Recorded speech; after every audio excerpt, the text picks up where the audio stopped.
Good morning sa inyong tanan mga mamsir. Dagko ng tatong manok ko mga mamsir oh. Nga para birthday ta sa kong mama nga. Layo pa kayong birthday sa kong mama gipang sip-o naman eh. Oh, raw. Actually, kung na sila kabukunta 20. So siyam na lang. Kanang nada sa sulod walo na lang, walo na diha pero kani kay di man ta kabalo sa itambalan eh. So ang i-inject ani ron kay kotsilira, kotsilin. Kotsilira igol-gol ana ron para maulian. Oh. Okay. Ship on mga ma'am sir. Di na sila ganahan mo kaon mga ma'am sir. Why kaon gito? Kaya kami na po ang gusto makaon. Sige. Sir, na-inject ka na gito mga ma'am sir. Inject ka na kutsilyo.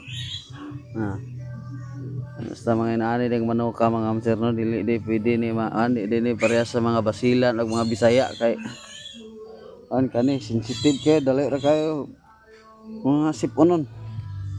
20 na sila tak kabok. Inaani kadag ko na sige rag iyo-iho eh kay si kasipon. Karon ang nabili no na walo na lang. Wis para birthday na rin sa kong mama karon pizza 31. Wala, may lag ka ng 8 makaapas na. Salamat sir.